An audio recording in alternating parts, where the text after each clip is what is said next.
Use a hashtag tipping point. Let's keep this show as interactive as possible. My name is Lincoln Ombogo. Our sign language interpreters tonight are Michael Matthew and Teresia Washira. Thank you for creating time. First, we begin with some images of the violence witnessed today, including that of former CS Rashid Echesa slapping an IEBC official. Take a look. By who? By who? People opposing on you. You cannot chase our agents outside. My friend, there's no fairness here. You can't chase our agents outside. Why? Why are you chasing them outside?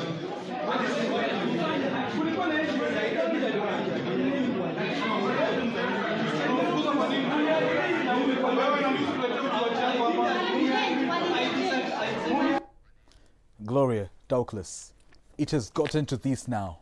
Slapping. Who is in the wrong? The IBC? No, definitely. We have to address one thing. In any violence that is witnessed either at the polling station or during, we definitely are not going to condone that. Although you have to ask yourself about the circumstances around that situation. It is clear that a lot of agents, and not only those in Kabuchai or Matungu, have been official agents who've been cleared to actually participate in the election, had been barred from going into the polling stations, which you would wonder why IEBC would be participating in those kind of illegal tactics to try and sway. Are you saying the Independent Electors and Boundaries Commission has been compromised or is not as independent? You see, the problem that we have during elections is not about different tribes or different communities not liking each other. You know, I want to point out that Kakamega, Nakuru, Kisii, and most of the places where you're seeing this violence during the by-elections, they have passed the Building Bridges initiative. So, you know, if that was a document that was supposed to bring peace during elections, then it's definitely clear that it's failing. But the issue with why we have violence during elections is not about tribes and what. It's about the transparency of our electoral processes. And what you're witnessing in all of these by-elections that are ongoing is that there's no transparency. Are you saying IEBC has been compromised, Gloria? We know that IEBC is no longer independent, and that's the reason why we wanted to look into it in terms of how we pick our commissioners, how we actually have a process in terms of elections and things like that. So definitely, the first question you should be asking is why are cleared agents who are officials, who have been, they've been passed and they've actually been given the mandate to be in the polling station, why are they being barred by the same independent body, electoral body, from actually participating on what they are supposed to be doing? So, I mean, the commotion around what was happening with the former CS Echesa is you can tell that people are angry, you know, and they're not angry because of nothing. They're angry because they are trying. They understand now that it's not about just casting your vote. You actually have to go out there and protect that vote, and that's what you're seeing in most of the election. So Echesa was protecting. Absolutely. His votes. Absolutely. And the votes of. Did you see what he was asking? He was asking the question, why are official agents who have been cleared by IEBC barred by the same IEBC from accessing the polling station? If we could have an IEBC officer, for instance, if Chebukati would come out and instead of calling out of the arrest of Echesa, if he would come out and address the issue being that most of the agents, not only in Kabuchai or in Matungu, but in Kisii, we've had our agents being arrested right before the elections began. So if you could come out and address, okay, we have an issue, and tell us why cleared agents of IEBC are being arrested before the elections, then, you know, perhaps you could have an honest and sincere conversation on what is happening. Now, Douglas, before I even come to you, Independent Electoral and Boundaries Commission IEBC chairperson Wafula Chebukati has condemned the assault of an election official in Matungu, Kakamega County. The incident, which was caught on camera, showed former Cabinet Secretary Echesa slapping an IEBC official. Speaking after touring Kiwanja Ndege polling station in Naivasha, Chebukati called for the immediate arrest of Echesa over the incident. The unfortunate incident today was at Matungu, where a former cabinet minister slapped an IEBC official who was in the course of his duties. Now, it doesn't matter what complaint one has. Please channel it to the right sources so that the commission, which has structures, can act on it. But to take the law in his own hands and attack an officer on duty, it is criminal, And we're calling upon the security agencies in the Matungu and Kakamega County to apprehend this individual and prosecute him. We have groups of individuals moving around claiming to be agents, but they don't have proper papers for agencies, or rather for agents. They have not been sworn in as agents. This has to be stopped. The people authorized in polling stations and polling centers, as you can see here, and of course the voter. Well, Gloria is of the thought that IBC has been compromised. Wafula Chebukati, of course, being the chairperson of the IBC, has defended his people. What's your take? First of all, when I answer your question, I want to thank the people of Matungu and other constituencies for turning up in large numbers to vote for their respective candidates. You can see from the lines there, the quiz, they are so much, the turn up is much more than compared to other by-elections on the issue at hand. First of all, the act of the former CS Rashid Echesa, it is so despicable, it is so uncalled for, especially for a man who is of that caliber, of a former CS, who's a CS, in fact, you see. So there are right channels that you can express yourself. We have, the IBC has some structures. You can't stoop too low to slap an IBC official. You see that? If there is an issue, if you listen from that clip, you will see that the agent was bad, the UDA agent was bad from the being in the polling station because he was not having a mask. And having a mask, all right, IBC has rules, right? That it stipulates the rule that one of the things is because we have in COVID-19, have a mask. If you have a mask, you enter. But you cannot use force. They say, but you create your own ways, then you enter. Then remember this, there was dialogue coming in. Then here comes in a leader, a former CS, comes to attack the IBC official. Then you start slapping up. You see that? Why wouldn't the Echesa, with all the connection he has, why wouldn't he express himself to the right structures so that those issues can be addressed? Because we have had scenarios where like malpractices are going on, and like in Kabuchai, there were some the cases of bribery. Some leaders called them the police to come in, and the police came in. That's the right way of addressing issues, not that ancient way of slapping, fighting. That's uncalled for.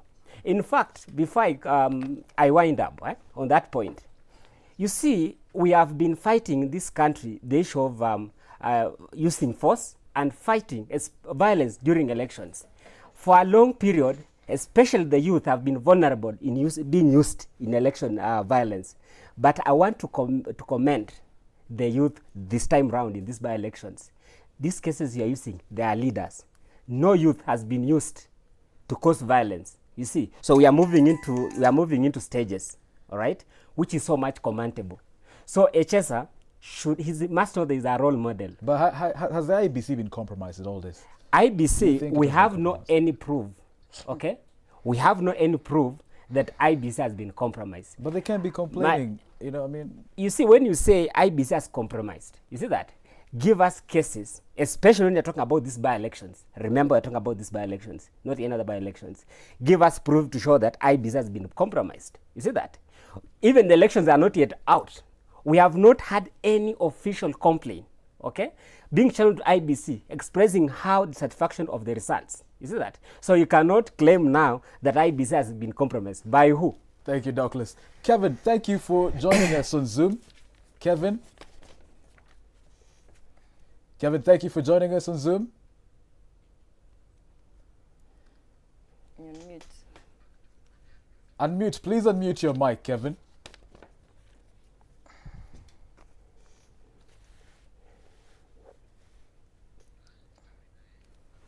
We'll get back to you in a bit, Kevin. First, unmute your mic. Can you just allow me to say something? In terms Before you even say that, Gloria, do you think, you know, Douglas says that the reason why the UDA guys were banned from accessing the station is because they had no masks. You know, Douglas should join the team of propagandists who are out there. Do you think a you mask know when they would be were a you know reason? when they were harassing Bobby Wine in Uganda? What did they say? He was not social distancing and he was not wearing masks.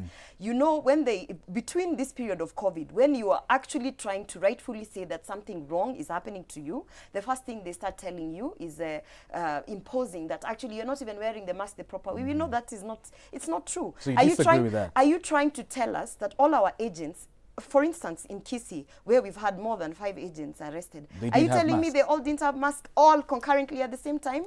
Even the night before, when we knew that their arrest had been called out. So I don't want to indulge that, because we know that is very cheap propaganda. But what caught my attention was when Chebukati said that it is criminal for anyone to actually violently attack an IEBC officer.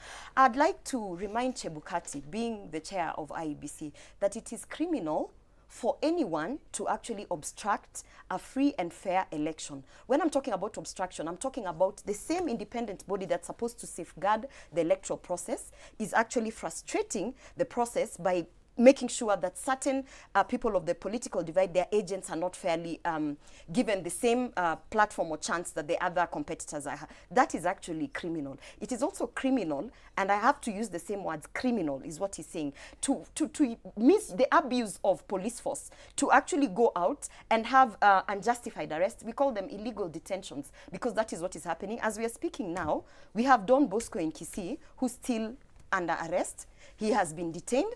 He does not have a charge sheet. He does not have. They are not telling him why they're keeping him there. Are you saying the security forces are being used? Of course, absolutely. The police, Against who? The police are being abused, and they are Against being who? used as a tool for a certain political divide. Now, let me ask you something. We've had by-elections in how many counties, or how many? I think we have at least 5 by-elections going on today. Yeah, and which people have been arrested? Which people have been arrested? When you go to Kisii, you look at all the UDA affiliates have been arrested. When you go to the one that we have in Huruma Ward, Uasin Gishu, as well, UDA people who are being arrested. You go to Kabuchai, UDA, Matungu, same thing. Now, let me ask you something. We have seen Senator Cleophas Malala and the ODM side of that divide actually engaging in violent activities. We saw how it was very heightened at that point with Gladys Wanga. There are no arrests. They've not even been detained to write a statement of what is happening. So you're saying You it's an understand? unfair process? It's a very unfair process. And I'll point out something else. Cleophas Malala went out and gave evidence that at around 3 o'clock, not even 3 o'clock, some minutes to 3 o'clock, certain polling stations had already, the results had been doctored. He actually had the evidence, you know, they went with the clips and everything. Have we seen any arrests? We've not seen any arrests. The only people that are being arrested are the UDA affiliates, because by extension, they are the Tanga Tanga Hustler movement people. So at the end of the day, when Any you look formal at... complaints, Gloria? Yes, we've had formal complaints. had And I've actually seen, when I was watching some of the clips of MP Nixon Korir, he was being confronted by the police. He was actually being harassed by the police, people who are supposed to safeguard them. And he has publicly said that he's going to that he has made an official complaint. Now, that's not even the case. The point here is you can fool so many people, but Kenyans have woken up. You can't tell me that in all these polling stations, that only including in Huruma, where they have been very peaceful, that only the UDA affiliates are apparently not wearing masks, so they are getting arrested. Only the UDA affiliates are apparently causing incitement and violence in polling stations. And only the UDA affiliates, their agents are apparently not clearly stated in the list. I mean, we know it is absurd. It is absurd. So moving forward, what we are saying is today is the same day that we had the BBI being tabled in Parliament. Same day. So this magical document that is supposed to bring peace during elections cannot even guarantee us peace during by-elections. These are by-elections. What kind of guarantee do we have come 2022 when we are going to take on the general elections? Gloria, can I ask you something before I come to you, Duncan? What if you take these seats? What if you clinch these seats? Are you still going to go on with your complaints? What if we... What if UDA No, but we know we are clinched the winning. seats? We know we are winning. I mean, results that are coming in, for instance, in the London ward, where the UDA candidate is winning. So, I mean, it's not about winning or losing. It's about understanding that our issues in terms of the electoral process is not going to be solved by a document So that regardless- introduces the prime minister or what. So we are Gloria, trying regardless to, of whether you win regardless or of not- the outcome, what we are trying to highlight here as active citizens who happen to be part of the Hustler Nation, we are trying to highlight that the electoral process must be fair, must be transparent, and this IEBC is supposed to be an independent body that should not be using, that should not be abusing the police force in terms of, trying to please a certain side of the political divide. Why is this Actually- election so important? I will forgive my sister here. Why are you forgiving her? for misusing the word criminal and biasly using it. Two things. Let me answer her issue where she's saying that IEBC through Wafula Chebukati, they are misusing the security forces, and also that the same people are supposed to be accused for participating in criminal offenses. Let me ask you, you see that? Does IEBC own police officers? You know, we have structures. IEBC is not police. You see that? We have, if there is a malpractice, we have different bodies, agencies that carries out. IEBC only complains. All right. Then on the same, you cannot commit, in the law, you cannot commit an offense. Then you've been arrested. Then you say even the other friend is also doing the same. Why not arresting that one? You see that? The law does not apply that Which way. offense has Don Bosco Let me been ask you, charged with? Which offense have Anthony Kibagendi been charged with? Are you aware that the UDA people who are arrested today, they do not have charge sheets? They have not been given any. Look in at fact, this. they were released like Look at this. as if they were visitors of the Look police. at this. Let him Now, finish, now look at Let this. him Huh? Look at this. When you are talking about malpractices, I said earlier, we have some rules that are given during a polling station. You see, and here we are not dealing with assumptions. If you listen to that clip, it is said clearly. Even you saw the IEBC official talking about the mask. Did that official, the agent, complain that no, I have the mask? Did he? No. You see that? He was guilty. You see that? So you cannot start and saying that he did not. The person was there, admitted himself. You see that? So let's not use assumptions. Another thing is this: when you are talking about that, there are only UDA candidates who have been arrested. In Matungu, we had an ODM candidate, ODM MP, who was arrested. You see that? So you cannot just say that only this. And if it is UDA and the Tanga function that is participating in malpractices, voter bribery, being accused, remember, being accused, because if you are found with ballot boxes, okay, you are arrested.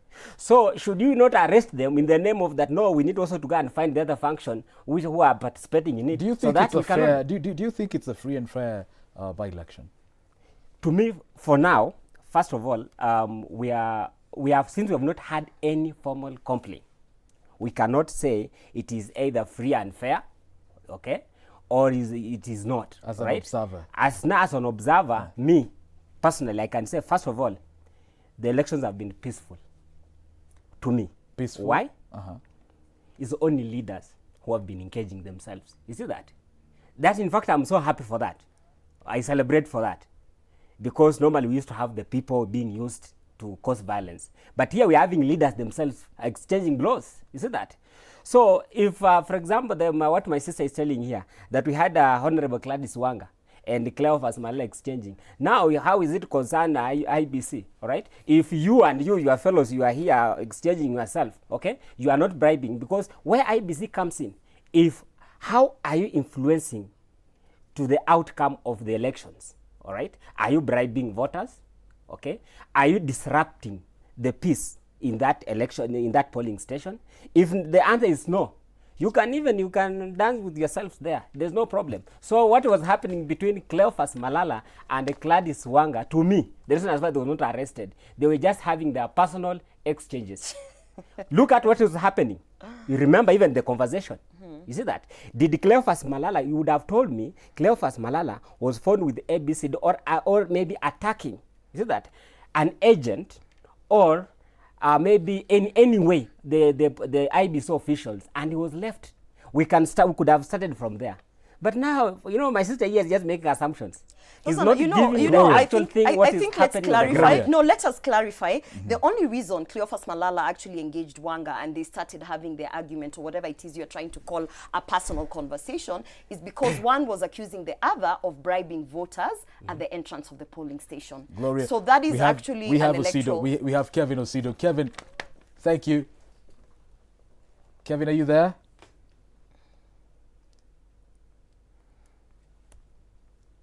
Hi, Kevin. Can you hear me? I can hear you. Yes, I can. Kevin, Can you hear me? yes. Why is this? Why are these by-elections so important? Why are we seeing so much chaos? Do you think the IBC has been compromised, Kevin? Wambugu, the IEBC has not been compromised, and leaders should stop misbehaving and take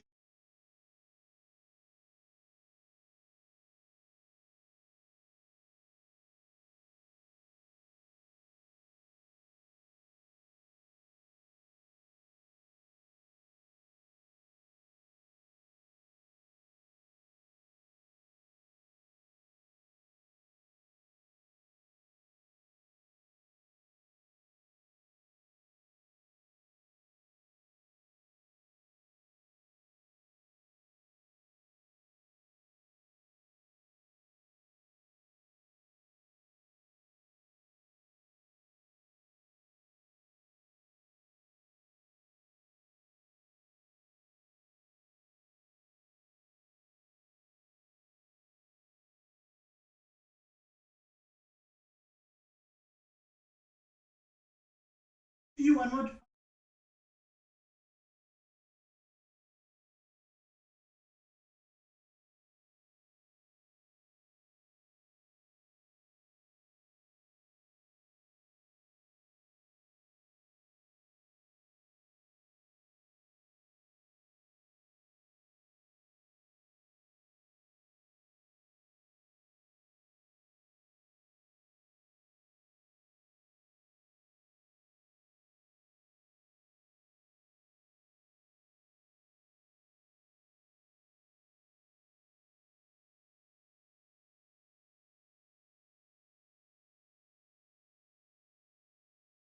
however. Thank you, Kevin. The question we ask you, do you have confidence with the country's election process? Do you have confidence with the country's election process? Send in your feedback to our SMS line 111 or on our social media handles as Switch TV Kenya and at Lincoln Ombogo. Remember to use the hashtag Tipping Point. We now take a short commercial break. Stay tuned. The conversation continues.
Welcome back and thank you for keeping it Switch TV. This is Tipping Point. I'm your host, Lincoln Obogo. Do you have confidence with the country's election process? Do you have confidence with the country's election process? Send an SMS now on our line 111 or on social media handles at Switch TV Kenya at Lincoln Obogo. Remember to use the hashtag Tipping Point. Now, why is this election so important? Is it a litmus test for these bigwigs?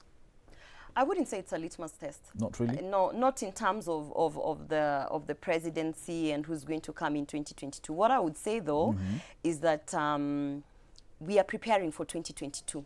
So, like I can tell you, the lessons learned in Msambweni have actually been, applied in all the other by-elections. For instance, there's been a lot of complaints online that why would you be shipping elected leaders from a certain region, taking them to become agents? It's because we have understood that if you have an elected leader serving as an agent, chances of them being bullied and harassed by the police or the IEBC officials are actually minimal. So what is happening is that people are actually preparing, political parties and candidates are preparing for the 2022 general elections. I don't think for instance, people are saying, we want to understand whether UDA and William Ruto has got ground and this and that. UDA is a fairly new party. I don't think UDA is not even at 3 months. So you'd not say that this is a litmus test in terms of a general election, a party that is very new, going against parties such as ANC and ODM. What really is happening is people are sharpening their skills when it comes to the electoral process. There is an understanding that IEBC will forever be compromised up until 2022. And so therefore, politicians and political parties and also people, the hustlers, have understood that the only way to beat the system is understand how it works and work with it. IEBC will be compromised until what do you mean? IEBC is not independent. It's not independent. I mean, how can you say that it is independent when we still don't have answers as to why agents were being barred from polling stations? How would you say IEBC is independent when you can see them, the mandate? There's something that my co-panelist said that, IEBC is not in charge of the police. IEBC's mandate is to supervise and conduct elections. While you are at the polling station, any activity that is around the polling station that is that is like a malpractice or is IEBC is responsible for calling that out. They are responsible for then working with other government agencies. That is the police who have been, deployed to those certain stations and telling them, this is how we feel about this issue. This person is suspected of ABCD. Put them in the holding place. But not the other way around. The police are not given the mandate to conduct and supervise elections. You understand? The internal ministry of security does not have the mandate to interfere in. So the moment any other agent actually interferes in that electoral process, we should be seeing Wafula Chebukati coming out on a press conference to state that we understand that certain agents of the polling stations were bad. We are looking into it. It is not, we did not give that order, but it came from blah, blah, blah, and this is how we are dealing with it. Instead, we see him calling for the arrest of Echesa. Echesa. Yes. Before I come to you, Yes. Kevin, I'd like Kevin to answer this question. Kevin, do you think what we're witnessing now is a reflection of what we're going to witness in 2022? Lincoln, the answer to your question is yes.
wait. Thank you, We are Kevin. going to be. Thank We are you. going to be, and we are going to be asking Kenyans to boycott.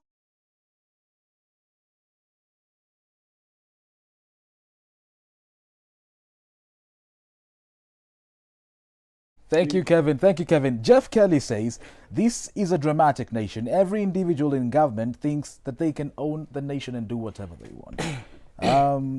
And another one is saying, is asking you to listen to yourself saying what you're saying to Gloria. and Gloria, Alex Ilamoya is saying, UDA is a gang of criminals. Echese should be arrested. One is saying, why always the UDA party? Kwani wao ndio wanaonewa kila mahali, kila time.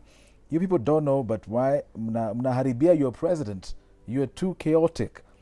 And one is saying, I really don't understand why UDA is involved. Where UDA is involved, chaos are experienced. Maybe, Do you think, yes. Kevin says, this is going to be a reflection of what we might witness in 2022. Gloria is of a different opinion. What's yours? Okay, even before that. No. That is First answer that. Actually, me, there's a point that I want to approach in this thing, why we're having this high octane politics that is happening right now. Me, as in my understanding, each by-elect, each center, each constituency has different dynamics that are influencing this kind of high level octane of campaigns and politics and all what is happening, like as if we are in 2022. The reason being, like, I can assess in each and every constituency. Look at Matungu. Matungu, what is influencing Matungu constituency in Kakamega County? It is based on 4 factors. Okay, the first factor is the aspect of the supremacy battles. Okay, there is Musalia Mudavadi, and there is Wycliffe Oparanya. All right, Kakamega being the epicenter of the Western region politics, because it's large in size. Also, it is the headquarters of the Western region. It is also the highest in terms of population in the Western region. So whoever controls the Western regions, the Kakamega County controls the entire Western region. Remember Musalia Mudavadi and Oparanya, they have all expressed their interest in vying for presidency. So Matungu, coming at almost next to the general elections, you see, every person, both Musalia Mudavadi, if you can listen even during the campaigns of Musalia Mudavadi, he's not mentioning anywhere any other person, but he's mentioning Raila Amolo Odinga and Wycliffe from Musalia Mudavadi. You see that? So what does it happen? Is they want to, each person, Oparanya, Raila through Oparanya, they want to show that with winning the Matungu by-election is a strong message that they are still strong on the ground. You see that? Then on the Musalia Mudavadi side, he must win that seat because, remember, there is the quest for Luhya unity. You see that? So once they win, it is a strong message that the Mlembe nation is united. You see that? The same battles even we are seeing experienced in coastal region. You see that? We are seeing the Kilifi governor, Amason Kingi, and the Mombasa governor, Joho, all right, having supremacy battles. Those are regional. Another factor, before maybe you can come in. Dorcas, you haven't really answered my question. Yes. Is this going to be a reflection Yes. of how 2023 is going to look like? It might not. It might not. Yes. Why do you say that? Because what is being experienced here currently are based on the dynamics that are here within. Because each political side is trying to prove a point towards 2022, right? Because we may end up in 2022 and we may not have some of these factors, like maybe I was talking about, like in Western, maybe we may not even have Musalia Mudavadi, all right? Then we may have maybe Raila Odinga and Ruto, maybe, all right? So, and at that time, the kind of politics, the dynamics that will be there will be totally different. You see that? So each factor, the factors that are influencing the types of elections that are here, the type of campaigns and the type of the high tense is totally different. All right? Thank you. Yeah. Thank you. Gloria, now let's go to party politics and party discipline. Jubilee has had their candidates, a good number of candidates in all the 7 by-elections that we're witnessing now. But we've had members of Jubilee who are in UDA campaigning for UDA candidates, whereas we have Jubilee has already floated candidates. Is it even legal? First of all, a disclaimer, I do not belong to any political party. You don't? I don't belong to UDA. I You don't strongly belong. support UDA? I do not belong to Jubilee. I do not belong to ODM or Okay. any political Okay. party as at now. In terms of the party politics on who is supporting what, whether it's legal or not, the one thing that I tend to support or advocate for is our Bills of Rights. We have the right to freedom of association. You have the right to decide to either, follow a certain ideology, whether it is the Hustler movement or whether it is the Punguza Mzigo. It is a right within our constitution under the freedom of association. So when I see certain members of Jubilee trying to sort of align with new political parties such as UDA, I think it is their right. The only difference is if they hold certain positions within that Jubilee, and also political parties have got their own constitution, they've got their own disciplinary actions.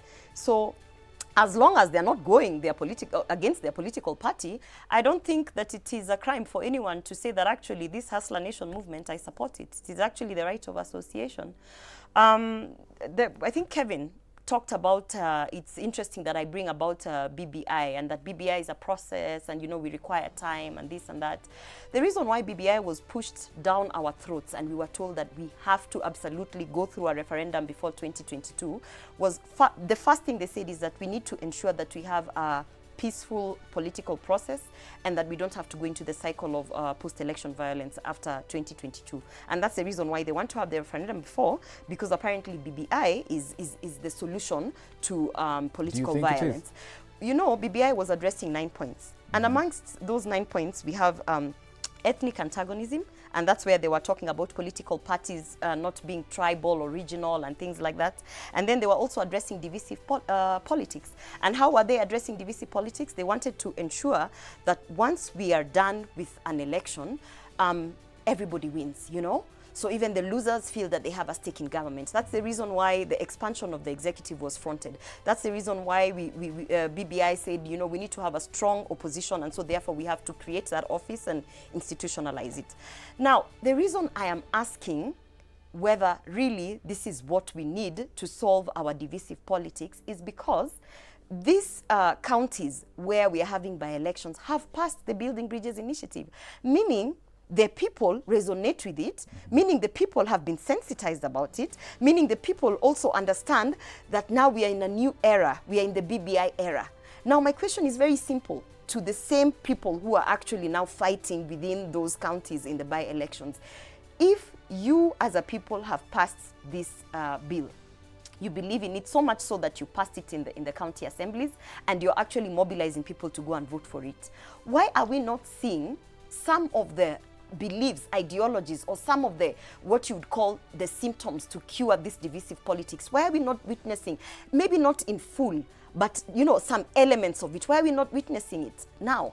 Because there's nothing that will change, but even if we pass the bill, the only thing that I think will change in terms of IEBC is that there was a proposal that the chair of IEBC should, be a lawyer and things like that. But at the end of the day, the dynamics remain the same. And I completely disagree with him when he says that come 2022, because the competitors or the players within the political scene might have changed, so definitely things will change. Nothing will change as long as IEBC will allow for people, foreigners, foreign agencies, police force to come in and interfere with the elections. Nothing will change for as long as we understand the dynamics of influencing and poisoning an electoral process. So at the end of the day, what we should be talking about, Link, we should be talking about how do we safeguard our votes. And that is what you see the UDA people doing. They are guarding the votes. They're guarding the votes. Yes. Just a point to add. Let's go to Kevin. Yeah? Kevin, you're a governance expert. Kevin, is it legal for a Jubilee Party member to campaign for another party candidate? Kevin, is it legal?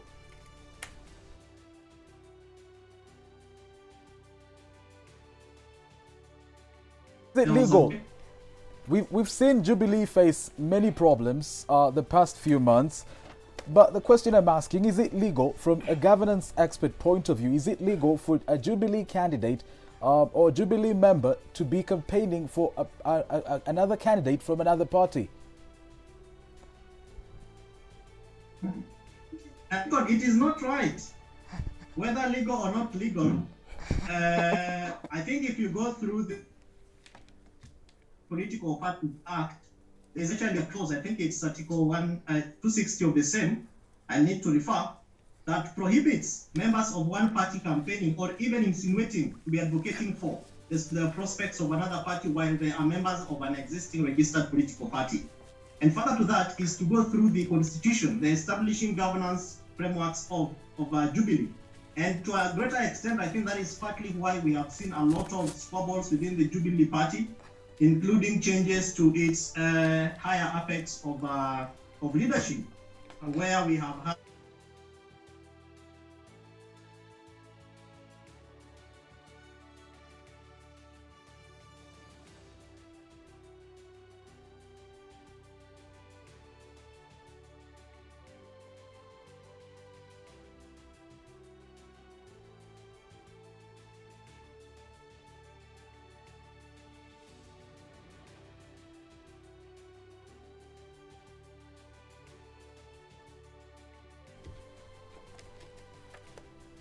establishing governance frameworks or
Lincoln allowed to check, but I think the Political Parties Act is very clear. We need to visit and check the establishing governance mechanisms of those particular political parties. I know of parties, Kevin, we that have exist seen. in this country. You cannot even attempt to advocate for another party if you are a sitting member of that particular party. Kevin, but in the case of Jubilee, we have I am seen not so sure about we have seen people being axed from a Jubilee party for acrimony. Now, the deputy president has also been accused of acrimony in the Jubilee party. And do you think the deputy president will survive in Jubilee? Will he be axed? We've just seen the newly appointed deputy secretary general of the Jubilee party, so that he will gladly take that motion and run with it to the bank. Do you think the deputy president is the next person to be axed in Jubilee party, Kevin? Lincoln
Evan, Dorcas.